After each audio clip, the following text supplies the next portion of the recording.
I wanted to know one more thing is what separates you from your competitors? We did things very differently. We focused on branding. Our logo is different. We have a brand identity, brand colors. Some of the bigger institutions did it, but it's no way closer to us what we do it right now. Yeah. And I love to work with young people. I'm so sorry, I'm not used to working with the older generation. We do not need to look like an education institution. We can be something else. But I think the game changed after 2020.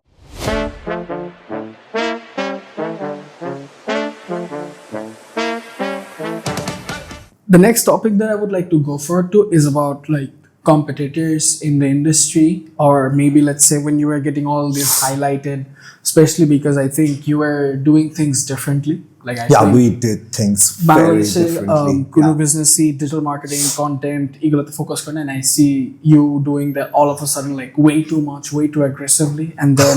Do you think it's bad? No. You've been a part of our marketing team. You are still a part. That's why you're shooting the podcast. Yeah.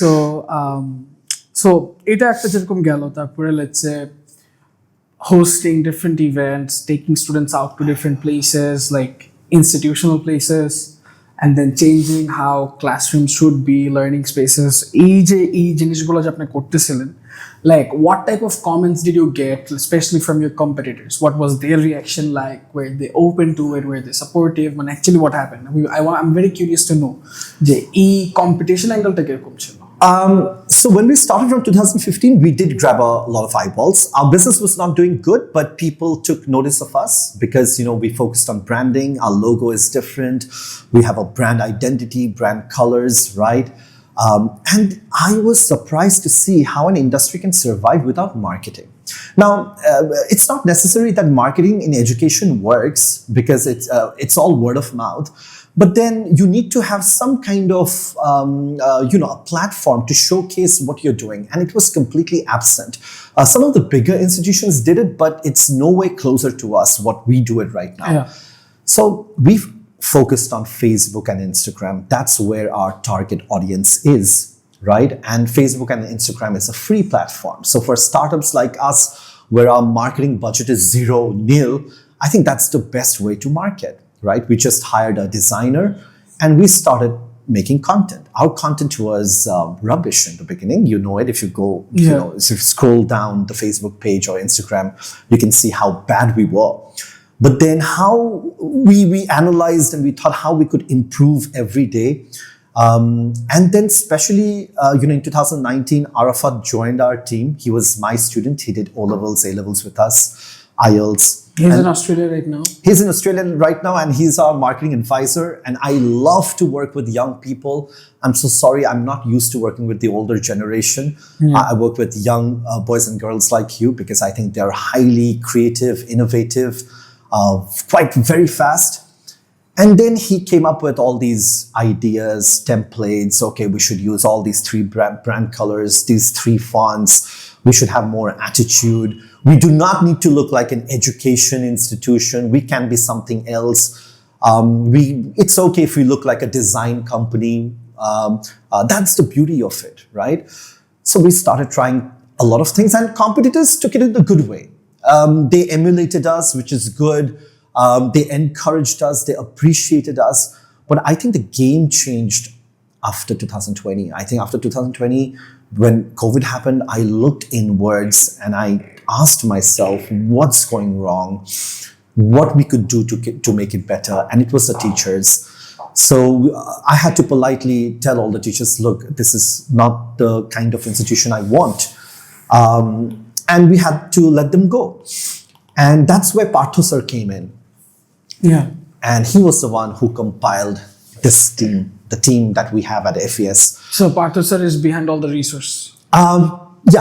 Teachers. In terms of teachers. In terms of teachers. So he called me one day and he said, look, I saw your online videos. I really loved it.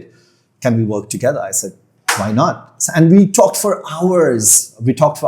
What he wants, what I wanted. And then, we worked on a trial basis. And all these teachers came in and I think that was the turning point. That was a turning point when things started to look good for FES.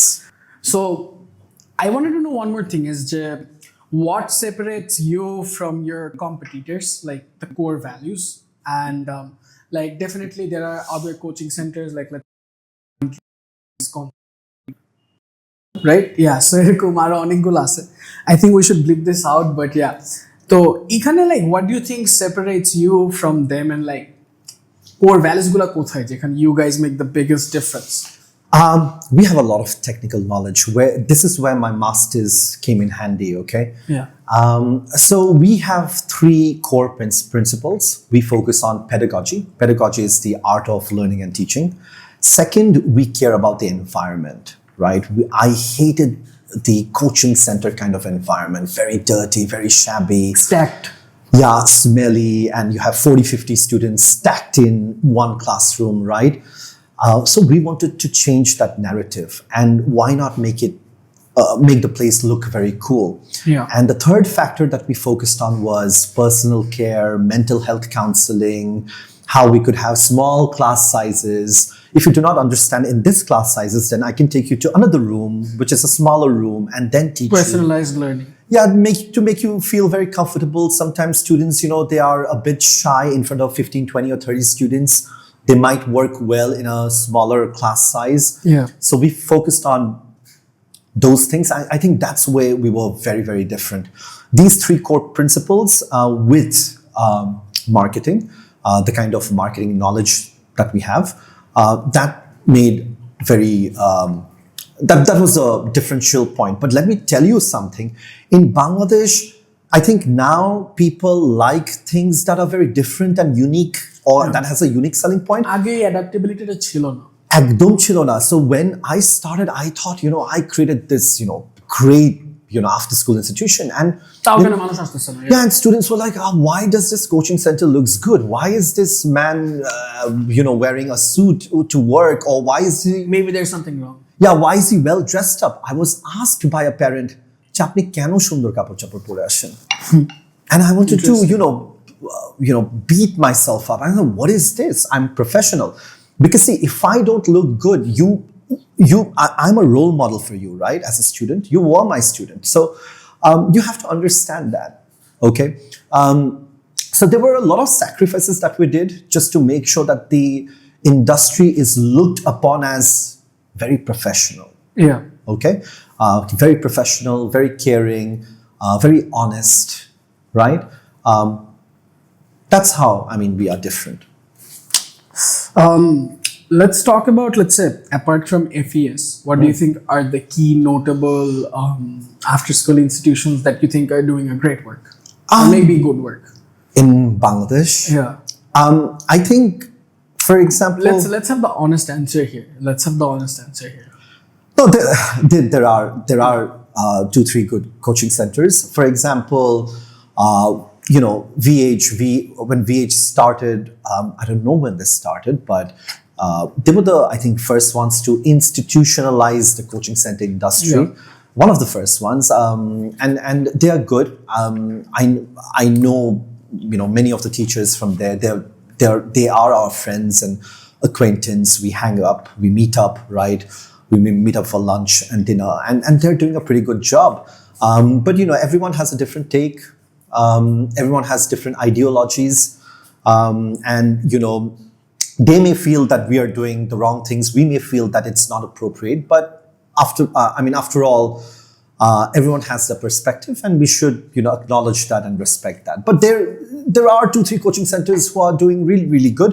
But now at this point, there has been a lot of new after-school institutions who are inspired by us, or who are ready to take the challenges, right? Because we have created this framework, this structure. This wasn't there. But I think এখানে তাও অনেকগুলো problem আছে। অনেকে যেরকম like what? For example, I feel like অনেকজন coaching centre খুলতেছে, but the issue is they want to build better learning models, better classrooms. But I think একটা ক্লাসরুমের ডিজাইনের পিছে কোর ফান্ডামেন্টালস বা কি হওয়া উচিত, এই জায়গাটা ওদের অনেক বড় একটা গ্যাপ আছে। লাইক তুমি একটা ক্লাসরুমকে যদি এখন ওই কনভেনশন হলের মতো ডিজাইন করো, তাইলে তো এখানে কেউ পড়বে না। Yeah. So I think these are the mistakes they are making. যেরকম I recently saw this one institution. They wanted me to come and help them with their marketing, and they said they have a good classroom and stuff. And I was like, ঠিক আছে দেখি কি I know which institution you're হ্যাঁ talking তো about. মানে it looks like a convention hall, and আমার কথা হচ্ছে তুমি তো এখানে বিয়ে শাদী Does করো। our classroom look like a convention না hall? exactly, it's simple, it's I think মানে key purpose টাই different, so এটাই। Yeah, so again, see, technical knowledge helps. So I would like to give you a breakdown here. For example, if I'm designing a corporate office or if I'm designing a restaurant, I can use a lot of colors, right? Because, you know, I mean, you go to a restaurant, let's say once a week or once a month. So if you throw in a red color or green color, it's fine. You know, it'll make you feel happy for 1 hour, 2 hours, but you can't do that for an educational institution, right? Because students are going to spend 2 years, 3 years here. Our students here spend a lot of time. You know, they study in this table for 6, 7, 8 hours. So you can't have those loud colors in your walls. Yeah, I think it ruins with productivity. Correct. Okay. It creates an obstacle. So this is why, if you look around, see, we have white, off-white, light blue, brown, gray, greeneries.